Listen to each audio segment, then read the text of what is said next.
Hi my YouTube friends, and welcome back to my channel. I am Dee and you are viewing the How To Lady, a channel that focuses on organization, DIYs, life hacks, a plethora of things. We also now have a playlist that features a wonderful chef who shows us how to prepare various dishes. So without further ado, as always, we're going to get this ball rolling and we're going to knock it out of the park.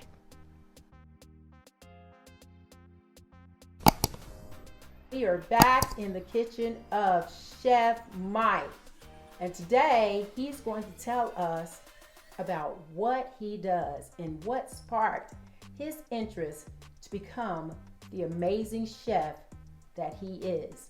And as indicated in the introduction, we have the one and only renowned Chef Mike in the building. Now, he is not only a certified culinarian and chef, he also owns a lucrative business where he provides scrumptious meals and various dishes for many occasions.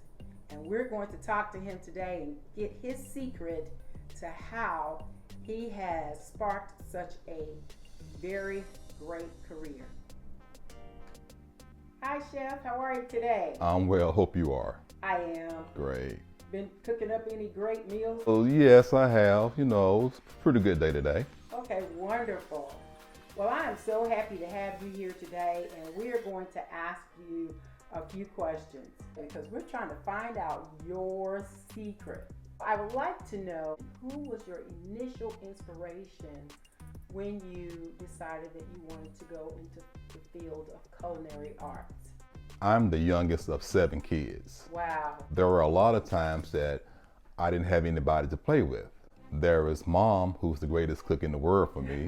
Basically, you know, hang under her and just look at all the things that she used to do around the kitchen, all these good old homemade dishes. She had a real big influence on what I wanted to do. That worked to your advantage. It did, it did. Mom started it all. Yes. She was your inspiration. So right. Who influenced you in terms of this was the route for you to go?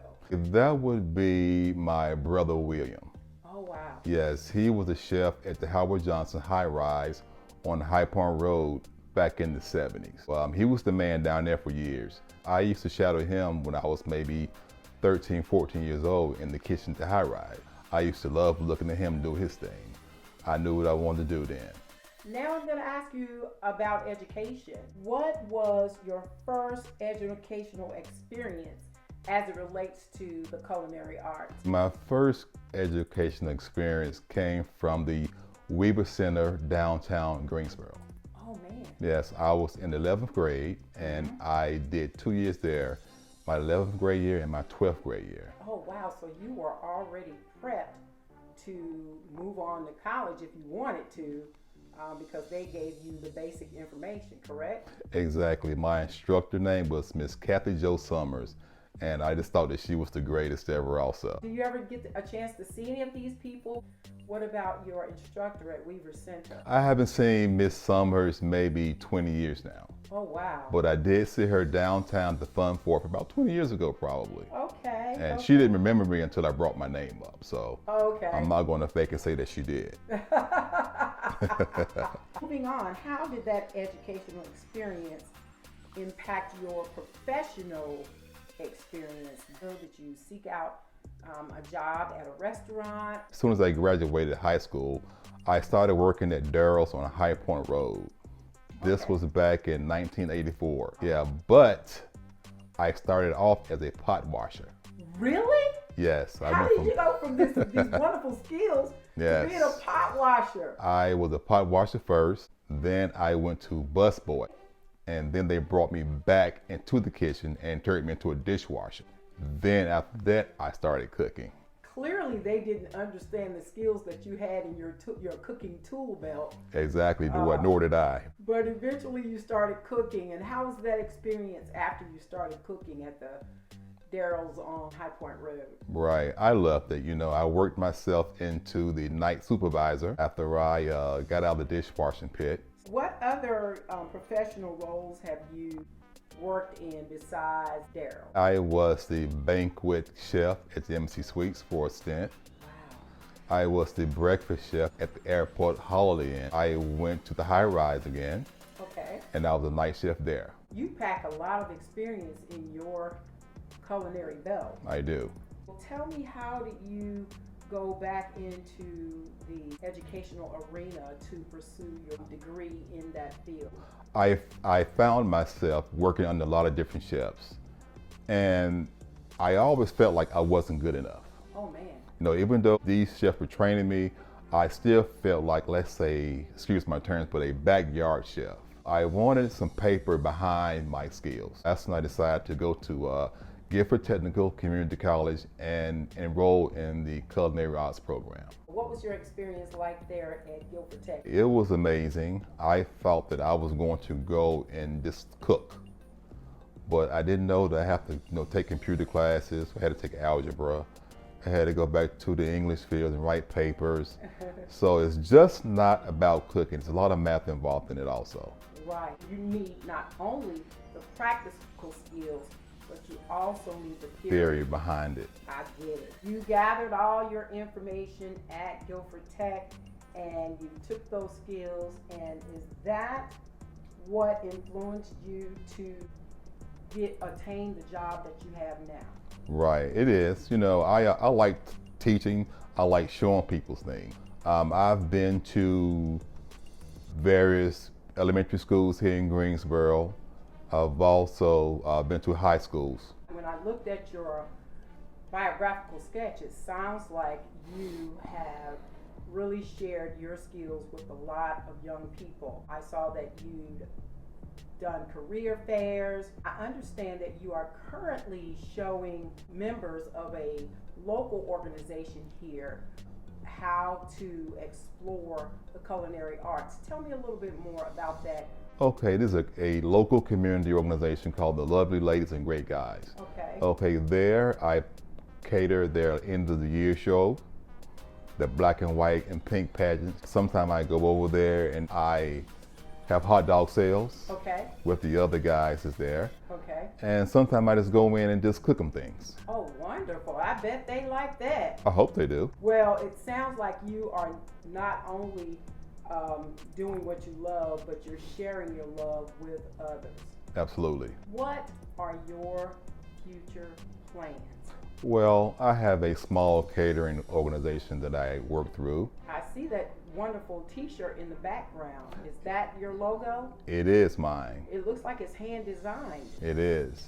Wow. This summer, I'm going to launch that also. Okay. Yes, I've been to North Carolina A&T. Okay. I've catered several events for them. Okay. Church weddings. Okay.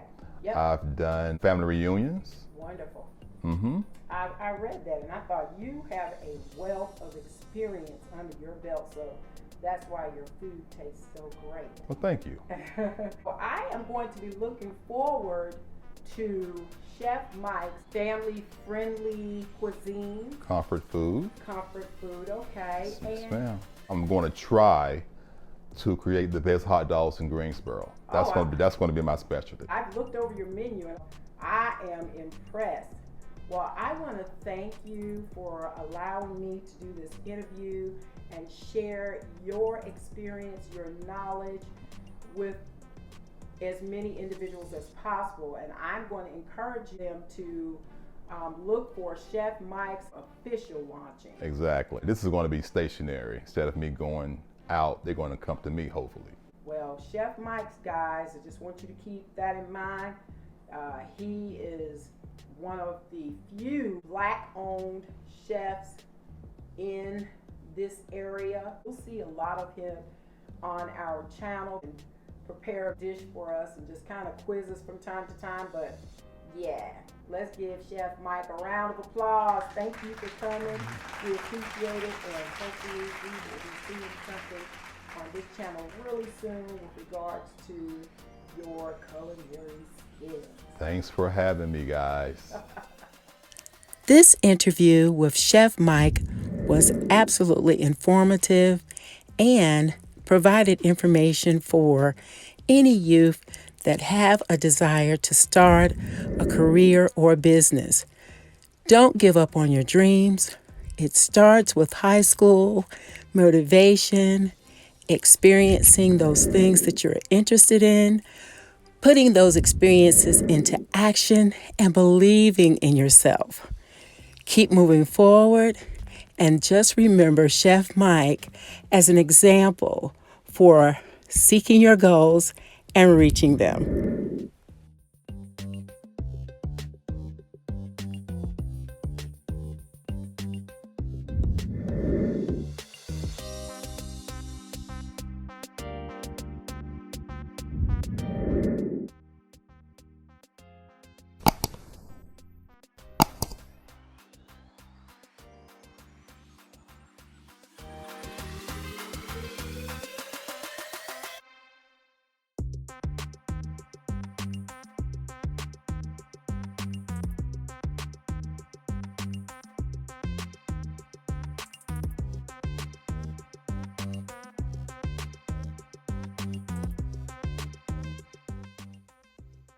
Thank you for watching, and we look forward to seeing you in the next video.